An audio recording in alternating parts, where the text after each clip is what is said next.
ഈശോയിൽ ഏറ്റവും പ്രിയമുള്ളവരെ, നമ്മുടെ ജീവിതത്തിൽ എളിമയും സ്നേഹവും കൂടിക്കലരുമ്പോൾ അനുഗ്രഹങ്ങൾ ഒരു നദിയായി നമ്മിലേക്ക് ഒഴുകി വരും. പ്രിയമുള്ളവരെ, വിശുദ്ധ ഗ്രന്ഥത്തിൽ സാവൂള് പിതാവിൻ്റെ നഷ്ടപ്പെട്ടു പോയ 2 കഴുതകളെ അന്വേഷിച്ചു പോകുവാൻ ആവശ്യപ്പെട്ടപ്പോൾ അവൻ എളിമയോടെ അതനുസരിച്ചു.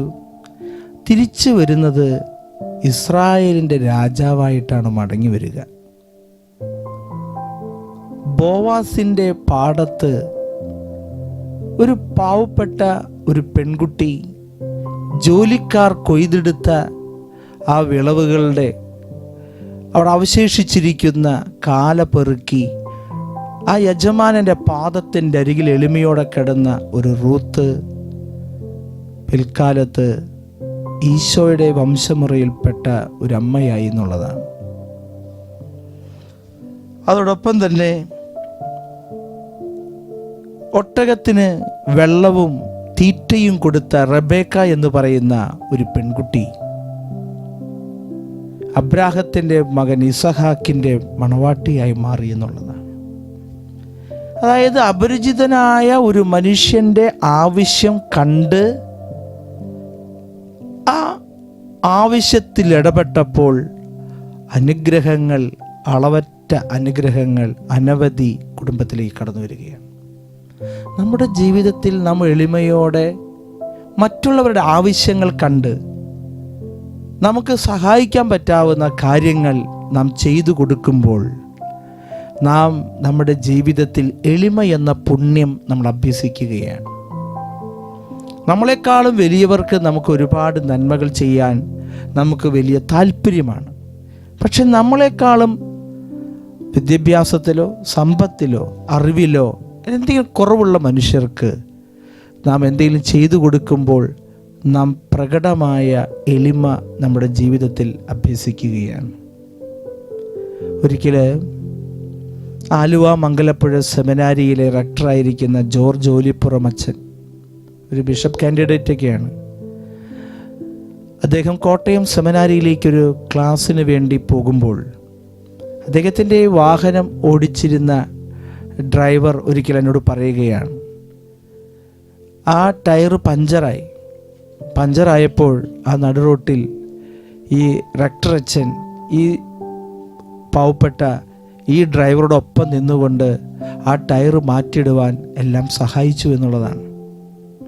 ആ ഡ്രൈവർ പറയുകയാണ്, ഞങ്ങളെ പഠിപ്പിക്കുന്ന ആ സെമിനാരി റക്ടർ എന്ന് പറയുന്ന ഉന്നത സ്ഥാനീയനായ ആ അച്ഛൻ എത്ര എളിമയോടുകൂടിയാണ് ആ പാവപ്പെട്ട ആ ഡ്രൈവറുടെ കൂടെ ആ ടയർ മാറ്റിയിടുവാൻ സഹായിക്കുന്നത്. ജീവിതത്തിൽ പ്രിയമുള്ളവരെ, എളിമയും സ്നേഹവും കൂടിക്കലരുന്ന ജീവിതങ്ങൾ മാധുര്യമുള്ളതാണ്. അത് ദൈവത്തിന് ഏറ്റവും ശ്രേഷ്ഠമാണ്. ദൈവം ഏറ്റവും കൂടുതൽ സ്നേഹിക്കുന്നത് അവരെയാണ്. അതുകൊണ്ട് നമ്മുടെ ഈ ജീവിതത്തിൽ നമുക്ക് കുറേ കൂടി എളിമയുള്ളവരായി ആ എളിമയോടൊപ്പം സ്നേഹം കൂടി ചേർന്നാൽ നമ്മൾ ഏറ്റവും മാധുര്യമുള്ള ജീവിതങ്ങളായി മാറും. ഈശോയുടെ മാധുര്യമുള്ളൊരു ജീവിതമായി മാറാൻ നമുക്ക് പരിശ്രമിക്കാം. ഈശോയെ, അങ്ങ് ഏറ്റവും കൂടുതൽ സ്നേഹിക്കുന്നത് എളിമയുള്ളവരെയാണല്ലോ.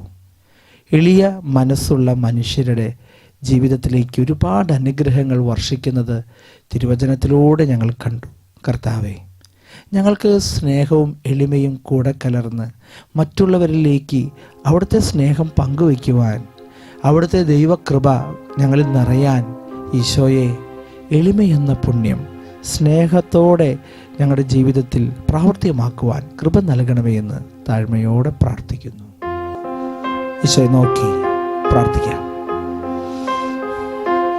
ക്രൂശിൽ കണ്ടു ഞാൻ നിൻ സ്നേഹത്തെ, ആഴമാർന്ന നിൻ മഹാത്യാഗത്തെ, പകരം എന്തു നൽകും ഞാനിനി, ഹൃദയം പൂർണ്ണമായി നൽകുന്നു നാഥനായി, പകരം എന്തു നൽകും ഞാനിനി, ഹൃദയം പൂർണ്ണമായി നൽകുന്നു നാഥനായി.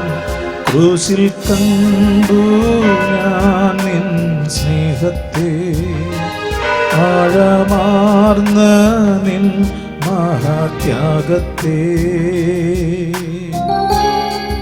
പരിശുദ്ധ പരമ ദിവ്യ കാരുണ്യത്തിന് നേരാരാധനയും സ്തുതിയും പുകഴ്ചയുണ്ടായിരിക്കട്ടെ. പരിശുദ്ധ പരമ ദിവ്യ കാരുണ്യത്തിന് നേരാരാധനയും സ്തുതിയും പുകഴ്ചയുണ്ടായിരിക്കട്ടെ. പരിശുദ്ധ പരമ ദിവ്യ കാരുണ്യത്തിന് നേരാരാധനയും സ്തുതിയും പുകഴ്ചയുണ്ടായിരിക്കട്ടെ.